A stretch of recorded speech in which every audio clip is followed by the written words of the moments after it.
некои работи кои што си ги споделивме јас и ти тука приветно, во некоја следна прилика сигурно јавно би ги кажал, меѓутоа многу ми е драго што Скопје некој пат е мало, па еве твоите и моите родители толку биле блиски што сега се чувствам дека да те знам цел живот, а и вистински е така, морам да кажам. Така што многу ми е драго што Иван Христов, твој и мој пријател не спојува, меѓутоа она што ми е куриозитет дека иако си дипломиран психолог, гешталт психотерапевт, психосоцијален советник во value-based counseling, како не грешам метода, психолошки ментор и едукатор, работиш во моментот професионално, кариерно и живееш со својот сопруг и дете во Германија, меѓутоа даваш психосоцијална поддршка на луѓе кои што секој од нас на момент сакал да направи некаков си миграцијски екзодус, да се замине Бисера од сопствената земја, и јас се вбројувам. Тоа беше и момент што сакав да ти го споменам, ама веднаш во нашето излегување, кога се соочуваме со вистински екзистенцијални прашања кога станува збор за адаптација на друга татковина. Многу интересно, никој пат досега, вака колку што помнам, не сме отвориле темата, така што ќе ти посакам добро утро во рамки на утринската на Телма и верам дека ова ќе биде убаво излегување твое пред публиката на Телма телевизија. Добро утро и добро ве најдов. Навистина благодарам уште еднаш за поканата. Чест и задоволство ми е да сум тука, да зборувам за мојата професија, за нешто што навистина толку многу го сакам, и секако да можеби споделам некои совети како луѓето кои што решаваат да се заминат од Македонија може да добијат поддршка, може да се чувствуваат подобро, посрекно, позадоволно во новата држава, бидејќи мислам дека некогаш имаме одредени идеи за како изгледа селењето во и го идеализираме потполно, друга држава, дефинитивно, а сепак има еден период на адаптација кој што е тежок и за кој што не се зборува многу. Мора да признам дека секој од нас помислил на момент, има луѓе кои што секој пат и во моето окружување се задоволни од својата собствена татковина географија, меѓутоа јас велам дека татковината секој пат ќе си ја сакаме и почитуваме, меѓутоа некој пат кога системот потфрлува, системот сме ние како заедница, веројатно тоа не инхибира во нашиот прогрес и еволуција како индивидуи, заедница и колектив во собствената татковина. Сега некој од тој ја побуди, некој од други побуди, се случуваат тие, да речам, животни промени, таа табула раса кога сакаме да направиме некаква конкретна промена, а тоа е иселувањето, што значи вистина емотивно откинување како една папочна врвца од тоа што значи место на раѓање, мирус, вкус, она што ти прави едно чувство на неверојатна синестезија на чувство, нели? Таму каде што припаѓаме, таму ти е срцето. Меѓутоа, верувам дека ќе се сложиш понекогаш најтешкото патување во животот не она што се мери во километри, тоа баш го кажав утринава, туку она што започнува во моментот кога човек ќе напушти таа своја татковина. Ти имаш и такво искуство, слично, бидејќи заминувањето носи нови можности, професионални предизвици, нови соништа, меѓутоа зад секој билет кој што е купен за авионската карта можеби во еден правец, секој куфер кој што е наполнет со многу емоции, секој нов почеток се кријат и чувство на носталгија, приказни носталгија, културен шок, преиспитување на сопствениот идентитет, дали добро направив, дали потрагата по чувство на припадност ќе се случи вистински и така натаму. И навистина многу прашања имам, меѓутоа Бисера Влахова Халер ќе ги даде прашањата.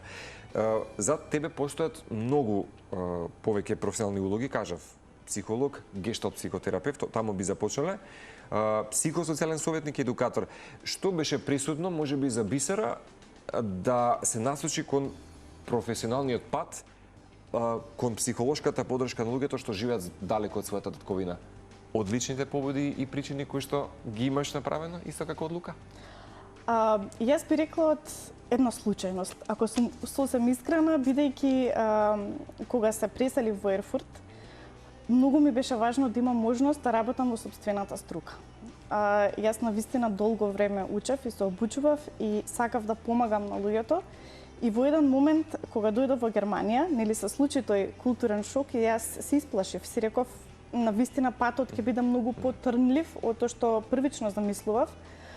И се сеќавам дека беше полноќ и седев и гуглав и барав работи, барав можности и всушност така го открив овој центар во Ерфурт кој што нуди психолошка поддршка на луѓе кои што имаат иселеничка позадина. А инаку кога се случува ова како приказна? Ова се случува пред 3 години. Значи пред 3 години јас бев тогаш и бремена, меѓутоа навистина толку детерминирана да работам во својата струка, ги најдов, им пишав мејл, јас би сакала, видов дека нудат обуки. Всушност јас во Германија бев на обука 1 година.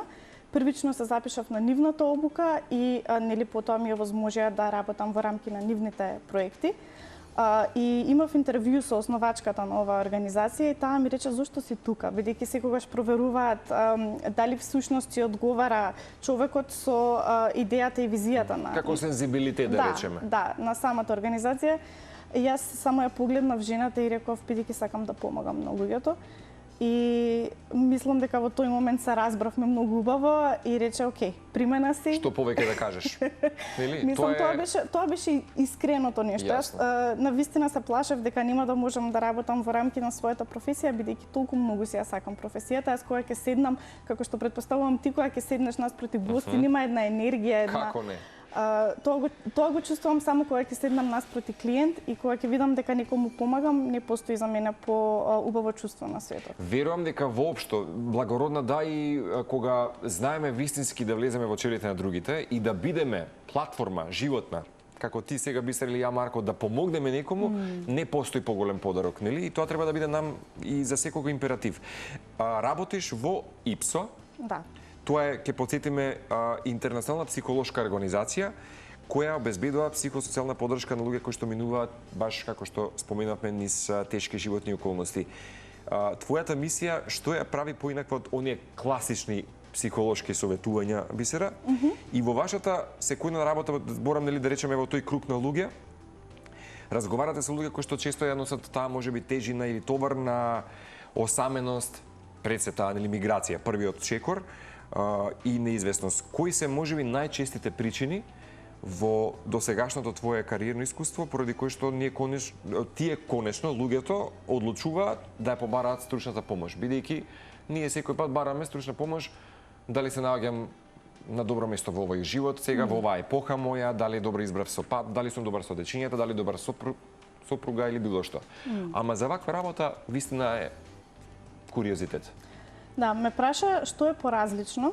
Јас би рекла дека ние ги отстрануваме бариерите кои што постојат за тие луѓе да добијат поддршка. Затоа што еве во една држава како Германија, која што е навистина многу развиена, има недостаток на психолози, на психотерапевти, има недостаток на кадар, навистина. Меѓутоа и така е структуриран системот да има само одреден број на места во рамки на здравствениот систем. И тоа значи дека некој кој што дошол таму и кој што не го познава тој систем и не знае како да го навигира, навистина ќе има потешкоти за да закаже сесија, за да побара помош, да добие поддршка. Дури и луѓето кои што се во Германија и родени нели таму, понекогаш чекаат и по година дена за да добијат поддршка. А се флексибилни да речеме како народ или се инхибираат, резигнирани се можеби за да се отворат да речеме пред психолог како тебе? Мислам дека сега се случува една промена и дека дефинитивно се бара поддршка, но за жал бидејќи сега се случува тој шифт, системот не може да ја поддржи побарувачката која што постои. Одеднаш сега. Да, тоа можеби ќе се промени, се надевам дека ќе се промени, меѓутоа во секој случај кога иселениците ќе дојдат таму и се соочуваат со една тешка бирократија, со ново, непознато, еден систем кој што треба да научат како да го навигираат, она што често се случува е едно сваќање дека патот е навистина потрнлив од што замислувале. И всушност тука е моментот кога многу од нив си признаваат дека мене ми треба поддршка во овој процес. И нели тоа всушност не ги прави слаби, баш напротив ги прави многу храбри, затоа што процениле дека нивните капацитети во тој момент не можат да се сносат со тие барања, бидејќи кога се селиме во нова држава има постојано барања. Барањата не престануваат. Дури и за мене тоа беше едно... После толку години сигурно се и уште имаш барања. Дефинитивно, дефинитивно. Кои би биле барањата денеска за Бисера и покрај тоа што има да речеме работа од сонништата која што ја сака пред се, веќе изградено семејство и така натаму и веќе некаква, па јас би рекол не почетно, туку сигурна адаптација полека конкретно во твојот град во Германија? Јас би рекла дека за мене искрено барањето е сега да се одморам. Тоа е главното барање, бидејќи јас Од процесот на бирократија. 3 години не застанав, дури и кога бев бремена со мојот син, дури откако се породив со мојот син, јас се обучував постпартум, значи 8 недели откако се породив, јас започнав оваа обука во Германија и тоа беше голем предизвик. Од оваа перспектива, не знам дали би била толку груба со себе си, можеби би била малку понежна и потрпелива, би си дала поголем период на адаптација, меѓутоа во тие моменти чувствував многу голем страв дека нема да можам да се реномирам во рамки на својата професија и тоа толку ме заплашуваше, па некако ја буткав работата, но сега од оваа перспектива навистина главната задача е да се одморам. Секако дека се уште има и други бирократски моменти како нели дозволи за престој кои што треба да се продолжуваат и така натаму, меѓутоа мојата цел е тоа да го правам сега од една позиција нели на сигурност, смиреност и опуштеност. А со јазикот Бисера беше претпоставам дека и тоа малку пречка. А знаеме дека германскиот е прилично еден од потешките со оглед на падежи и така натаму. Дефинитивно и А треба да бидете стручен работник за луѓе кои што се поте можеби нели од Германија, а да не збориме и од други делови од светот. Тоа би ми било следната задача. Јас во моментов работам на англиски, работам на македонски, работам на српски, јазиците кои што знам да ги зборувам. Всушност, тоа е убавината на оваа организација, ги спојува психолозите со луѓето кои што имаат слична културолошка позадина. Бидејќи идејата е дека ако потекнуваме од слична култура и имаме слични вредности, ќе можеме подобро да се разбереме. Германката која што ја има основана организацијата вели дека многу подобро јас би разбрала на пример човек кој што доаѓа од Балканот отколку таа, затоа што таа ја нема таа позадина, ги нема тие искуства, тие вредности, тие културолошки пораки, така што јас во моментот работам со луѓе од цел свет. Меѓутоа идејата е нели колку што е можно повеќе да се приближиме културолошки со нашите клиенти. Претпоставам дека не постои поубаво од физичко комуницирање и вака нели очи во очи што се вели, меѓутоа има луѓе кои што веројатно сакаат и ја добиваат вашата стручна помош, некој пат може и хибридно онлайн. Дали и така Бисера ги нуди своите помош и поддршка за луѓе кои што можеби се други делови од светот, не се само во нели во Германија и во конкретниот град. Бидејќи сакав да споменам за платформата Free Talk или бесплатен говор, така ќе кажа, бесплатно комуницирање, ајде да речеме, или разговор. Бесплатен муабет. Да, каде што нудиш и бесплатна психолошка поддршка. Меѓутоа, ајде прво за ова ме интересира. Ако некој денеска не гледа, македонец, македонка, неважно, со своето семејство може да е во Норвешка, може да е во Австралија, било каде, дали може Бисера да ја комуницира и онлайн на крајот да даде поддршка за овие состојби во кои што се соочуваме. Апсолутно, оваа платформа всушност е и наменета за луѓето од цел свет. Така. Не е наменета за иселениците во Германија, затоа има посебна платформа, посебни центри.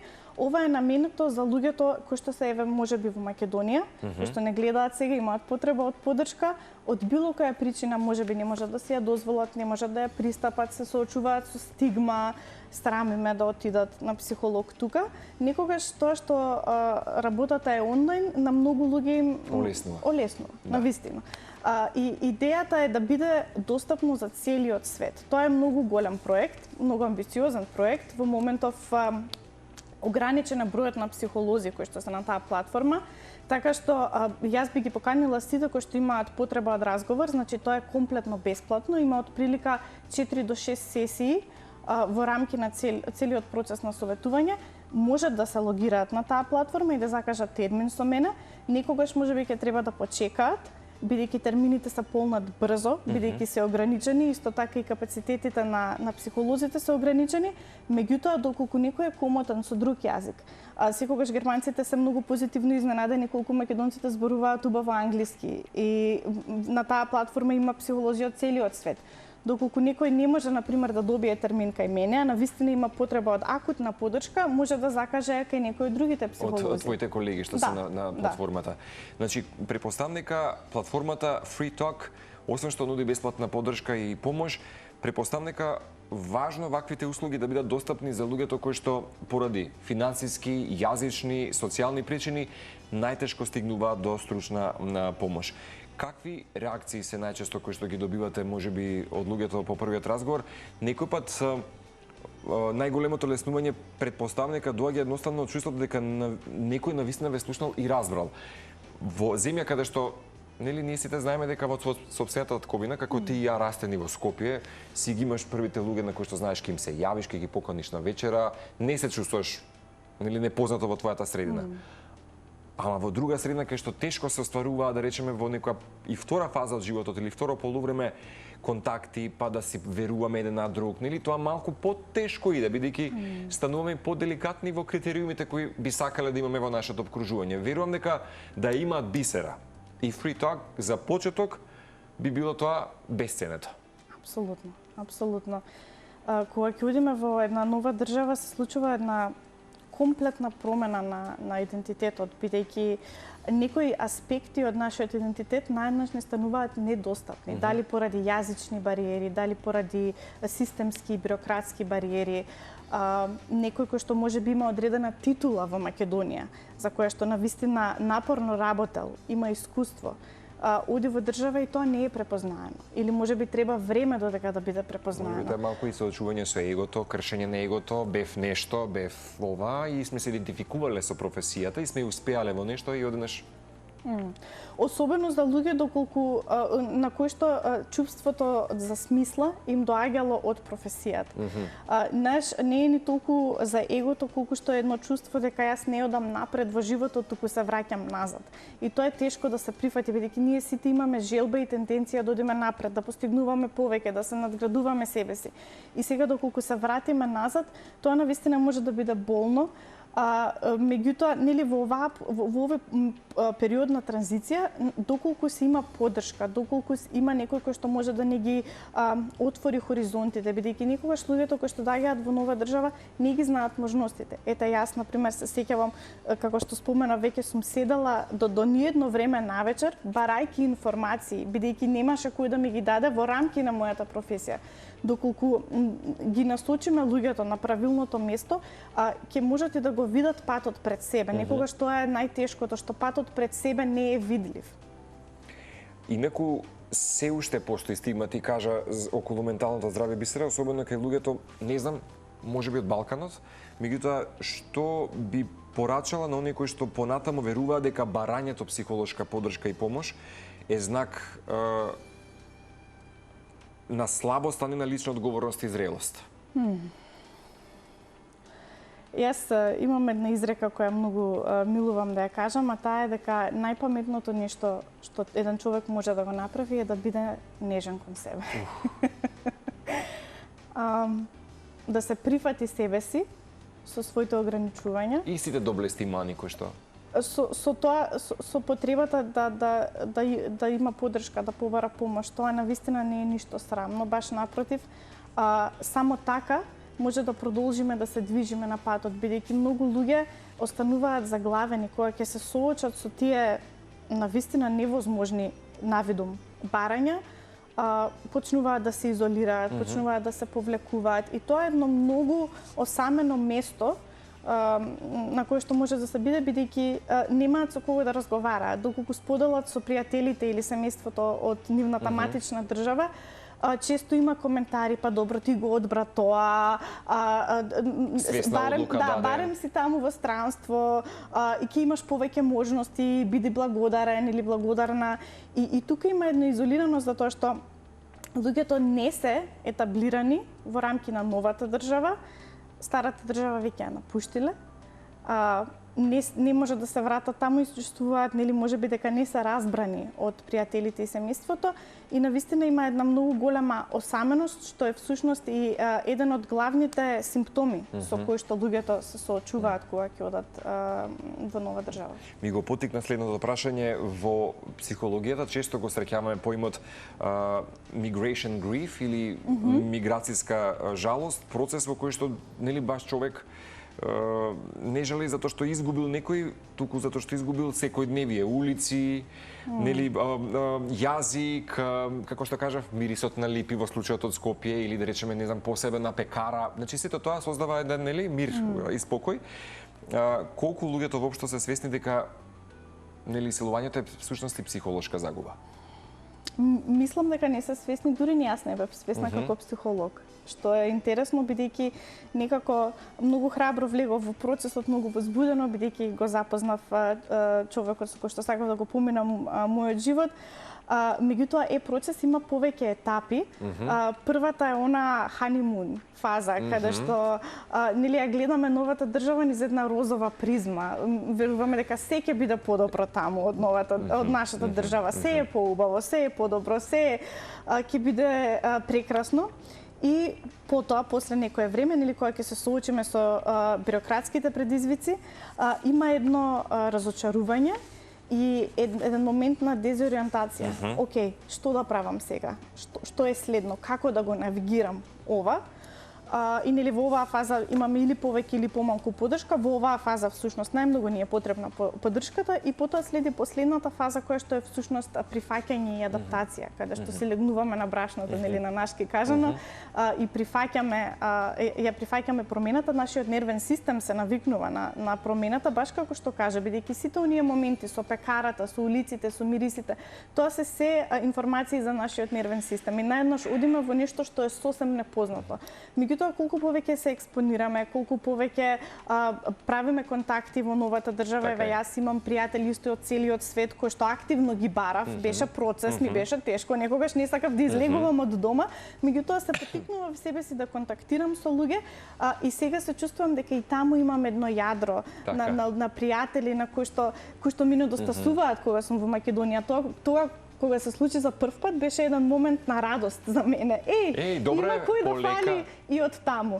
Така што, дефинитивно е период на адаптација и целта не е нели да се откажеме од старата држава, да се заборавиме себе си во таа форма и да ги скинеме корените. Не, туку да ги задржиме корените, а при тоа да го научиме се она што ни е потребно да го научиме за да се адаптираме во новата држава. Смеам да прашам, бидејќи сега веќе си и дамата која што ја дава таа поддршка и психолошка помош, што ти е денеска повторно најтешко кога си заминуваш од Македонија и што ти недостасува најмногу? И што најмногу ти недостасува, да речеме, и мислиш дека никој пат нема да се искорени од она што велиме ние се анестезија на чувство? Мајка ми. Господја Верче. Да, еве ќе ја поздравиме. Тоа навистина, мислам секако недостасуваат сирењето ми недостасува многу. Секогаш кога ќе дојдам тука, мислам сум барала замена за македонско сирење во Германија. Има секакви крави сирења, меѓутоа македонското сирење ми е посебно навистина. И едноставно би рекла секако пријателите, меѓутоа тоа е едно чувство дека тука можам да бидам јас. Јас зборувам германски јазик, секако работам и на англиски јазик, меѓутоа секогаш кога функционираме на јазик кој што не е наш, како да губиме дел од себе си. Јас не се чувствувам дека сум јас на германски јазик. Не можам да се искажам себе си целосно, не можам да го покажам моето знаење, не можам да бидам толку хумористична колку што сум на македонски. Тоа дефинитивно секогаш ќе ми недостасува. И покрај тоа што велиш дека денеска со сопругот, веќе со твоето изградено семејство, го чувствуваш твоето изградено јадро во Германија, сепак нели културниот шок кај секој од време на време ќе се појави, особено што велиш ти по поминување на тој првиот позитивен радосен ефект на ханимун.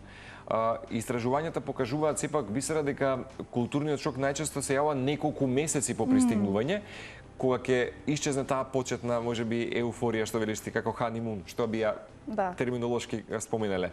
Зошто тогаш многумина доживуваат разочарување токму кога мислат дека се почнало да се средува, да се навигира, да се калеми добро, да се градат столбовите, првите, да речам, цврсти состојби на градбата? И како беше можеби во твојот случај и во најголем дел кај клиентите? Јас би рекла дека првенствено е бидејќи се гледа големината на задачата пред нас.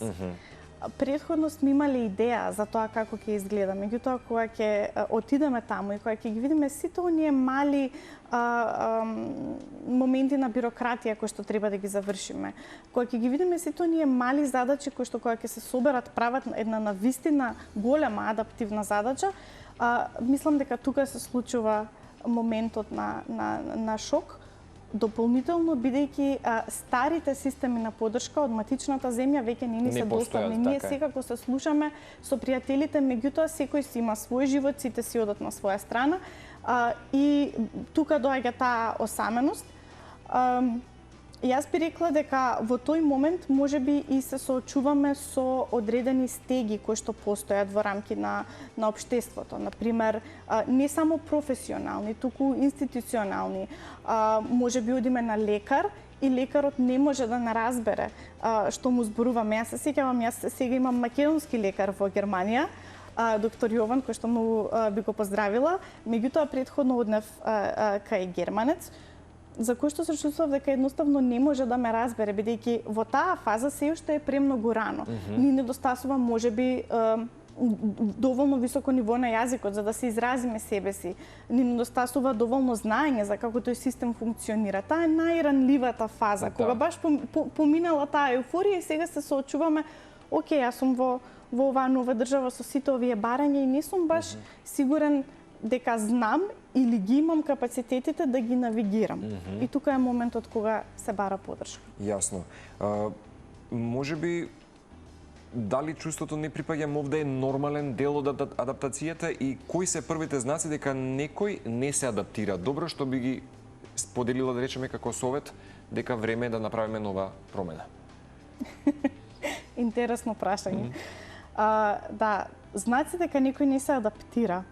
Јас би рекла, може би едно чувство на лутина или одбивност кое што се пролонгира, кое што трае. И неприфаќање? Неприфаќање на новиот систем. Мислам, нормално е да се има негативни чувства за новата средина. Јас сум имала негативни чувства. Јас, нели, исто така идеализирајќи ја првенствено државата и потоа одејќи во другиот поларитет, во другата крајност, каде што ги видов сите пропусти кои што во таа држава постојат. И нели доколку премногу останеме во таа фаза, тоа значи дека сме се затвориле себе си, што во суштина нели само го отежнува процесот на адаптација. Сега се трудам, јас лично се трудам да ги видам убавите нешта во државата и да се подсетувам дека сум благодарна за тие работи. Например, многу сум благодарна за игралиштата за деца кои што постојат во Германија, кои што се направени од природни материјали, кои што се безбедни за деца, кои што се чувството на благодарност, gratitude мора да постои. Ќе дојде спонтано, не мислам дека треба да се форсираме да го чувствуваме, бидејќи нормално е да се помине низ таа фаза, како што ти кажа, гриф, нели, тоа е всушност жалење за нешто што сме го загубиле и доколку пребрзо се форсираме, нели, да бидеме среќни или се адаптираме во новата држава, тоа може да има контраефект, така што откако ќе ги поминеме сите тие фази, ќе се соочиме со сите тие чувства, ќе ги прифатиме, има простор, нели, за повторно да се вратат убавите чувства за новата држава. Кога имаш обично сеанси или на free talk обично со луѓе, во првите сесии претпоставам дека веднаш постои простор за споредба на работите, што белишеве игралиштата таму, за разлика од Скопје, постојано вандализам и така натаму, и веднаш си кажеш, ете, тоа е добра одлука, тука живеам, кај што тоа не се случува, така натаму. Се случува често споредба за да се за да го изградиме оклопот дека види сега можеме се обезбедам сигурни информации, имам тука некоја потпора, споредбата ми е добар показател дека сум на добро место. Како да си даваме поддршка на сами себе, можеби. Споредбата е неминовен дел од процесот, дефинитивно, во двете насоки. Пољубезни се, нели луѓето вака. А во двете насоки, еве, например, јас нема патлиџан кој што е како македонскиот, нема. И едноставно споредбата е во двете насоки, така што некогаш ги жалиме работите од матичната држава, некогаш ги гледаме подобрите работи во новата држава и си велиме, Лелена, вистина тука е многу подобро, благодарна сум што е така. Јас сум многу благодарна исто и за редост и системот и безбедноста, например, во сообраќајот кое што има таму, и се сеќавам дека секое мое доаѓање во Македонија ми се враќа можеби некој страв, нели, во рамки на сообраќајот и станувам свесна всушност колку сум благодарна за тоа таму.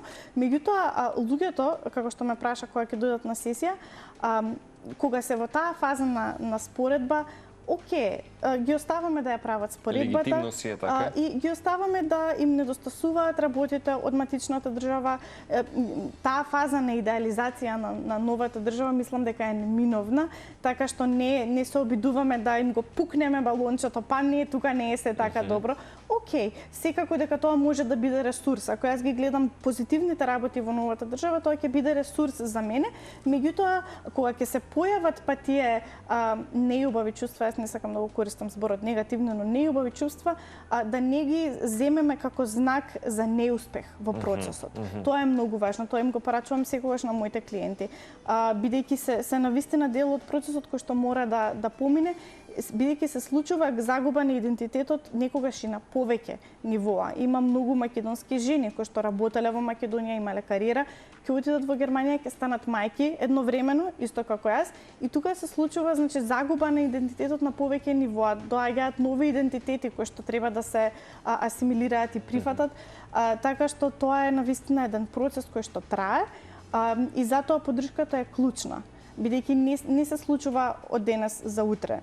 Нели, адаптацијата трае. Да. Особено претпоставам дека вешто треба и тоа да го примениме, дека не треба да очекуваме, бидејќи така нема и разочарување, туку нели што велиш органски да ги прифаќаме емоциите и работите сами по себе. Кога сме кај блок прашања за семејството, кој психолошки товар најчесто можеби го носат родителите кои што ги оставаат своите деца во Македонија, такви ситуации има? А што се случува можеби и со децата кои што растат помеѓу две култури? Нешто слично и кај тебе во твојот случај? Да, мислам дека за многу родители кои што мораат да ги остават децата во Македонија додека го почнуваат својот живот во новата држава. Иако може да е прво нели бисера сезонска работа, некој пат нели тоа е патокас и полека подготвеност наша за долгорочно. Дефинитивно тука има едно чувство на растргнатост, јас би рекла, бидејќи нешто многу важно, можеби најважното нешто го оставаме во Македонија во случајов, а се обидуваме да изградиме нешто во државата. Од една страна тоа е и мотивација и поттик за многу родители, знаејќи дека нивните деца се во Македонија, а тие се во новата држава и треба да создадат нешто, тоа ги мотивира. Меѓутоа може да се случи она што ми се случи мене, во суштина она буткање, нели, по секоја цена одење напред за да се постигне успех или интеграција, што е можно побрзо, што потоа па може да доведе до burnout, до едно истоштување, до прегорување и губење на капацитетите и потреба на вистина за еден одмор, што е многу повеќе од физички одмор, тука е психички одмор, затоа што сите тие бирократски барања, сите тие барања на адаптација всушност земаат многу од нашата ментална енергија. Тоа е многу голем ментален товар. Може ли семејството бисера да стане посилно по иселување или почесто се случува спротивно? Јас би рекла дека за многу семејства се случува еден процес на сплотување. Извини. Слободно, затоа што имам чувство дека нели различни кариери, па дури некој пат несогласувања, доаѓаат деца, повеќе обврски во животот и одеднаш се селите и станувате едно јадро кое што постојано ќе биде заедно и практично нема да си дадеме простор за да бидеме свои што сме биле во својата татковина, да искочиш со своите пријатели и одеднаш треба сега целосно да се посветиш само на семејството и во новата средина. Се случува сплотување во смисол на тоа дека најнаш сваќаш дека ова е моето семејство, ова се луѓето кои што ги имам и на нив можам да се потпрам. Меѓутоа, тоа исто така е многу голем товар на семејството, бидејќи еден партнер не може да биде замена за пријател, не може да биде замена за терапевт, не може да биде замена за родител. Партнерот ја има улогата само на партнер. Меѓутоа, некогаш кога одиме во странска држава и сме само со партнерот, му доделуваме повеќе улоги или едноставно природно доаѓа да се прифатат тие улоги и практично сопружниците се стануваат се еден на друг. И системот е под навистина голем притисок. И тука е моментот кога нели треба да се препознае дека функционираме под огромен притисок, ова не е одржливо, почнуваме да се караме повеќе, почнуваме да бидеме избувливи, нетрпеливи еден со друг, почнува да се јавува досада, можеби во бракот, еве чисто ако зборуваме сега за сопружници. И тука е моментот, окей, како јас да функционирам во оваа држава, за да можам да изградам други односи, други системи на поддршка, да можам да излезам со пријателка на кафе, да можам да излезам со пријателот на пиво, не е битно, да имам други луѓе на кои што можам да се потпрам за мојот сопружник да не го носи целиот тој товар. Смеам да прашам, не знам дали е легитимно прашањето, кои бракови најлесно ја поднесуваат миграцијата, односно кои карактеристики кај брачните сопружници или бракови како нели едно јадро лесно го преминуваат, да речам. Лесно не верувам дека некој лесно го поминува тоа, меѓутоа полесно, како што кажа, би рекла дефинитивно оние кои што имаат заедничка цел. И кои што ја гледаат повисоката цел. Ова го правиме за еднината на нашите деца. Ова го правиме за подобар живот. Аспиративни, прагматични. Апсолутно, кои што заедно гледаат во истата цел. Може да се случи за време на процесот да се разидат сопружниците и нели да имаат своји цели, меѓутоа секогаш да бидат свесни дека нели поголемата цел која е, во суштина тоа најчесто е нели поголемите можности за нив, за децата, така што потсетувањето дека ние сме на истиот тим. Јас тоа многу сакам да го кажувам дури и со мојот сопруг. Ние сме на истиот тим. Дека дури кога се караме, дури кога имаме несогласувања, ако бидеме свесни дека работиме за истата цел, да создадеме едно среќно, стабилно, успешно семејство, ако се подсетуваме на тоа, ќе се движиме во истата насока и тензијата ќе се намали. Не знам дали ме слушаат колегите од Режија, обично анкета имаме пред секој гостување. Ако ја најдеме анкетата, Владче, слободно ќе ми кренете рако, сосема изумив, бидејќи беше баш за луѓе и со татковината поврзано, па во рамки на разговорот кој што ни останува уште некоја минута ќе го пуштиме. Ако можете најдете го анкетното прашање од нашата Софија Бислимовски, па еве уште некое прашање до Бисера. Во гешталт терапијата, тоа што ти е дел од твоето портфолио, често се вели дека човек страда кога останува заглавен помеѓу минатото и иднината. Дали тоа особено важи за иселениците? Совршен цитат. Совршен цитат за да го опишеш сето ова. Дефинитивно. Болката е кога остануваме во тоа место.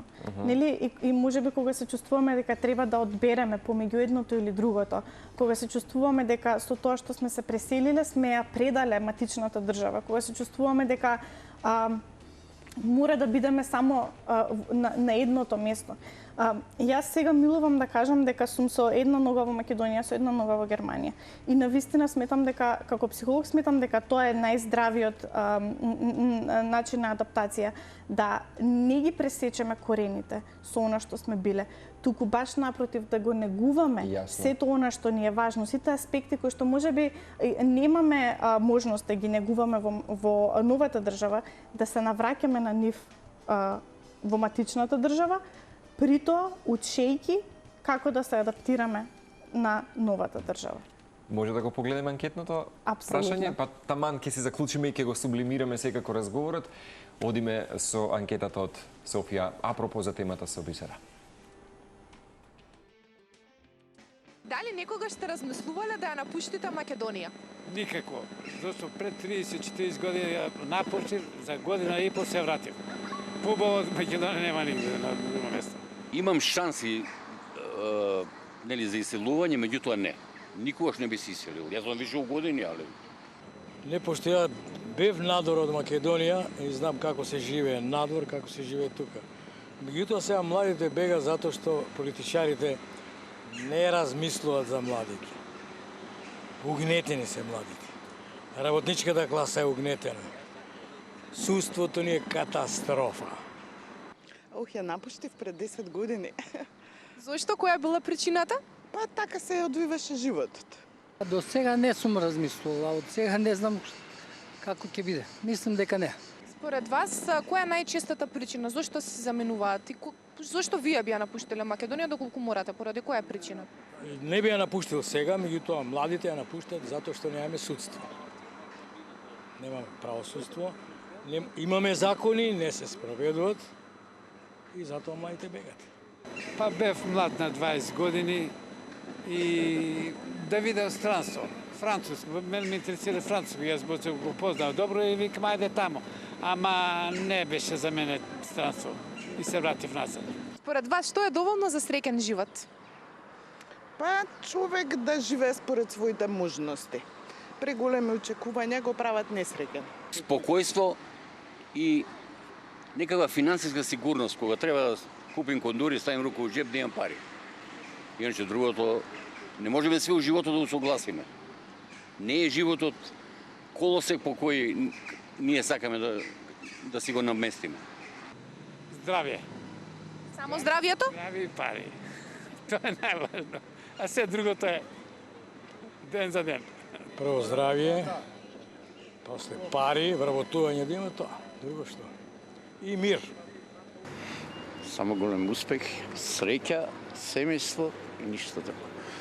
А за пари си доаѓа, а дали работиш ова или вие ова што го работите или мајстор како мајстор, тоа е тоа. Убави работи поентираа дел од нашите гледачи и анкетирани луѓе, ќе ги поздравиме и благодарно што дадовте одговор. Претпоставам дека ова ти се реално и некои од своите првични прашања кои што ги поставаш зошто ја напуштате сопствената земја. Меѓутоа многу ми е драго што секој пат и ти од твоето лично искуство нотираше дека не постои совршена земја, татковина или географија. Тоа ќе се заборави, нели, како велиш, по тој ханимун кој што секој од нас ќе го доживее. Кои се најчестите причини по кои што можеби ти ги даваат одговорите, Бисера, клиентите и на Free Talk и генерално зошто ја заминуваат тебе од Македонија или од друга некоја своја татковина? Секако дека првенствено се економските причини, кога се работи конкретно за Македонија, меѓутоа доколку се работи за луѓе на пример од Блискиот исток со кои што исто така имам работено, секако дека живеат во една многу небезбедна средина, во нестабилна средина од која што се обидуваат да избегаат. Меѓутоа, причините се толку многубројни, еве во мојот случај, нели некогаш за спојување на семејство, за да се биде со човекот со кој што сакате да бидете. Понекогаш одиме затоа што сакаме да се надоградиме. Има многу студенти кои што одат, например, на постдипломски студии од Македонија во некоја друга држава и ми се чини дека за нив можеби интеграцијата во системот е малку полесна, бидејќи одат млади и нели го фаќаат тој пат и потоа влегуваат во системот и интеграцијата се случува по-органски, полесно. И тоа би сакала да кажам во суштина дека дефинитивно адаптацијата трае и интеграцијата е процес. Меѓутоа, кога еднаш ќе се случи и кога ќе влеземе во системот, кога ќе го научиме системот, во моето искуство системот тоа го наградува. И нели тоа чувство на стабилност кое ќе дојде после овој бурен период на адаптација е нешто кое што многу од иселениците нели ги мотивира да останат и понатаму во државата. Секако дека многу од нив се враќаат во матичната држава. Се враќаат, некогаш едноставно барањата се преголеми, можеби навистина не можеле ни да замислат што ќе ги очекува во новата држава, можеби не успеале да го совладаат јазикот. За многу лица од многу држави нели се случува и депортација и така натаму. Меѓутоа, она што е важно е да не се загуби тоа чувство дека јас сум оној кој што ја одредува насоката на сопствениот живот и јас сум оној кој што ја има моќта да го креира сопствениот живот на начин на кој што сака. Дури и да бидам, значи тоа го работевме со еден од моите клиенти, дури и да бидам депортиран и да морам да се вратам во држава во која што не сакам да бидам, да се чувствувам дека во мене ја имам енергијата, го имам еланот, ги имам капацитетите, да можеби пробам повторно, пробам во друга држава и така натаму, доколку тоа е во склад со моите автентични желби и потреби. Дали материјалната сигурност, Бисера, може да ја замени емотивната сигурност? Ова мислам дека прашање одговорот е веќе јасен. Да, не, дефинитивно дека не може. Материјалната сигурност е само еден дел од сложувалката. Да кажам, првични работи, да обезбедиме повеќе средства за нашето семејство, сакаме повеќе и така натаму. Но знаеш, не е некогаш само за самите средства, бидејќи има една стабилност во одредени системи која што прво и за нервниот систем е многу погодна. Кога веќе работиш во системот, кога стекнуваш свој пари, кога функционираш во тој систем, има едно чувство на стабилност. Мене никој не може ова да ми го земе. Јас сум сигурен тука. Има права кои што ме ме заштитуваат на работното место. Така што има едно чувство на сигурност кое што доаѓа, кое што јас сметам дека е дури и поголем мотив од нели желбата да се стекнат повеќе пари. Еве некаде кон крај, во гешталт терапијата исто така се говори вака од она што го помнам за недовршените процеси. Дали можеби неизговореното с Богом со татковината, во случајот е како метафора, може со години да остане како отворена гешталт форма и дали човек мора свесно да се прости со животот што го остава за да може искрено да го прифати новиот. Иако ти вели спомена дека треба да си ги зачуваме тие две страни. Многу интересно прашање, ти благодарам што ме праша, бидејќи на вистина секогаш вистината е пониансирана од што не е црно-бела. И на вистина е така дека за некои луѓе е потребно да се збогуваат, за да можат да го направат тој чекор, за да си дадат на себе кураж, за да го истрпат тој период. Можеби во првично ќе мораат целосно да ја стават, например, Македонија зад нив. Меѓутоа, нели после тој период на адаптација најчесто и се враќаат и се појавува и носталгијата. Некогаш за некои луѓе е навистина важно да го направат тоа збогување, меѓутоа тоа збогување нели може да биде довидување, а не збогум. Така е. Баш така. И сосема за крај, покрај оно што ќе препорачаме Free Talk, дали можеби една од подобрите адаптации во новата татковина средина е, како што велиш, ова и од луѓе сум го слушнал дека веднаш убаво да се започне некакво хоби каде што има многу луѓе, социализација поинаква, да учите јазик физички со друга група на луѓе, да одите на аеробик, да идете на фитнес, да идете во кино, во пабови каде што има и некаков нели карамбол од луѓе, каде што полесно, полека го учите и начинот на функционирање, емоцијата кај човекот во одредена татковина и така натаму. Што би препорачала Бисера исто така за редовни навики во секојдневието, за полесно да ги пушти своите нови животни корени?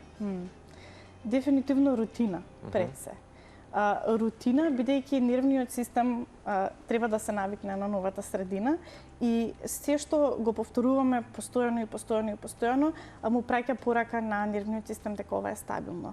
Така што одење до истата пекара, правење прошетка во паркот секој ден, разговарање можеби со некој познаник или среќавање, сега барем во ова време има и многу апликации на кои што може човек да се стави. Јас најдов една апликација за нови мајки, например, во Германија, која што се нарекува Пинат, еве ако како кекиритка, еве ако некој сака да е таму и сака да запознава нови луѓе, значи има можности, нели како што споменав, некогаш можеби нема да сакаме да излеземе од дома, не е целта да се форсираме себеси, но да се поттикнуваме себеси, да ги шириме нашите хоризонти, да ги шириме нашите познанства и мислам дека е важно да се направи едно јадро на луѓе кои што се културолошки блиски до нас, балканци, македонци и така натаму, меѓутоа и да се остане отворен за запознавање луѓе од матичната, од новата држава, со цел нели да се научи јазикот, да се научи начинот на живот,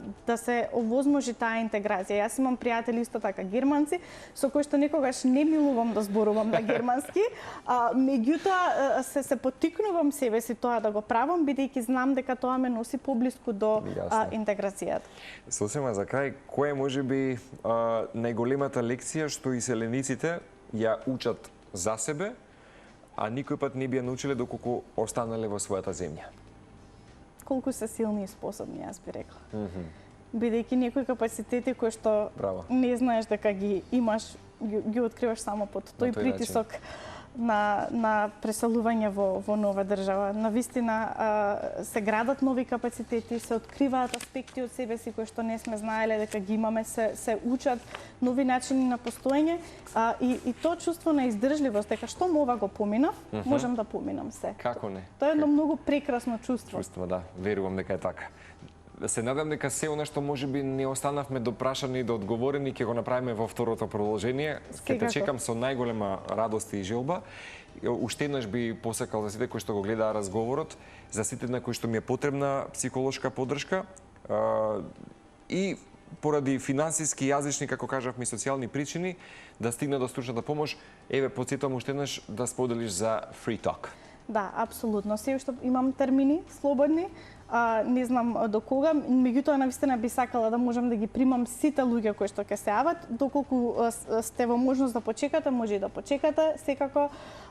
И ве поканувам на платформата FreeTalk, која што е Достапна на интернет? Достапна е на интернет и е од организацијата IPSO, International Psychosocial Organization, така што ако го прогуглаат тоа, веднаш ќе ја најдат платформата. И ќе најдат Бисера. Да.